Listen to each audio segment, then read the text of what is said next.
झारखंड के पलामू का इलाका बंधुआ मजदूरी का गढ़ माना जाता था, जहां बड़े बड़े जमींदारों के जुल्म की दास्ताएं रहीं। पलामू अंतर्गत मनातू इलाके में एक ऐसी ही जमींदार के किस्से आम रहे हैं जिन पर कुछ साहित्यकारों ने भी रचनाएं लिखी हैं।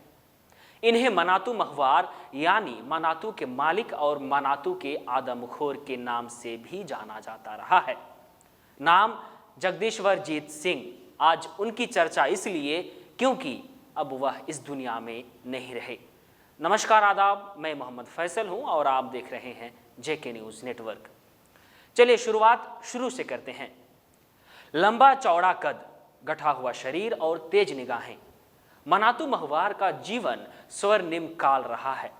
आज उनकी जमींदारी तो नहीं रही, फिर भी उनका मालिकाना हक 500 एकड़ से ज्यादा की जमीन पर रही। कभी इनका नाम पलामू के बड़े जमींदारों में हुआ करता था।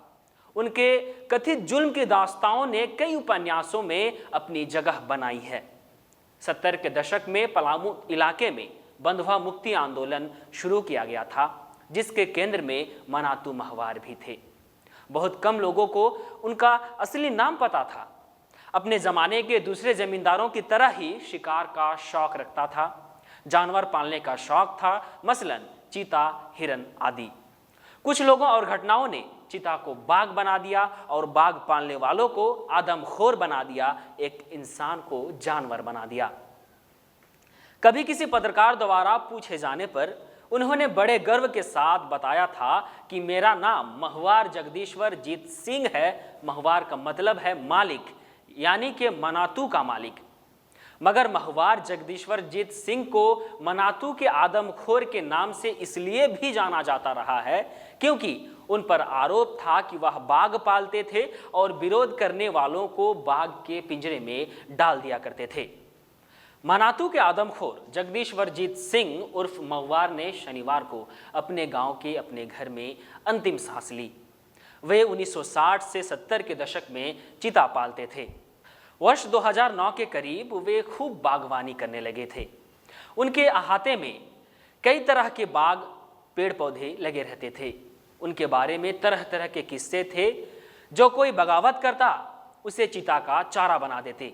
उनके अहाते से बाहर ऐसी ही कहानियां तैरती रहती। हाथी, घोड़ा और दूसरे जानवर के बारे में तो पूछना ही नहीं था। 60 के दशक में लोगों का कहना था कि उनके पास 200 लठेत थे। अब भला किसकी मजाल जो उनसे पंगा लेता। उनकी चर्चा में इजाफा तब और हुआ जब महाश्वेता देवी ने भूख उपन्यास लिखा तो एक सामंती शोषक के रूप में बतौर पात्र इनकी भी उपस्थिति रही। फिर 90 के दशक में जब मनमोहन पाठक का पलामू केंद्रित उपन्यास गगन घाटी घरानी आया तो इसमें राय बहादुर के रूप में इनका चित्रांकन हुआ।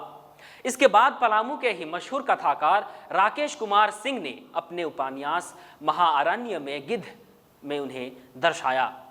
बातें कुछ तो सच है, कुछ राजनीति से प्रेरित। लोगों ने उनकी बातों पर विश्वास किया भी या नहीं भी, लेकिन पलामू के इतिहास में वे जीवित रहेंगे। चाहे आप उन्हें खलनायक के रूप में याद करें या नायक के रूप में।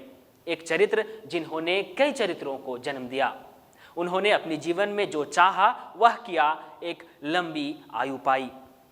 इस तरह की कहानियों से हम आपको रूबरू करवाते रहेंगे। बने रहें जेके न्यूज़ नेटवर्क के साथ। हमारे यूट्यूब चैनल, हमारा फेसबुक पेज और वेबसाइट को आप लाइक एंड फॉलो करना ना भूलें। धन्यवाद।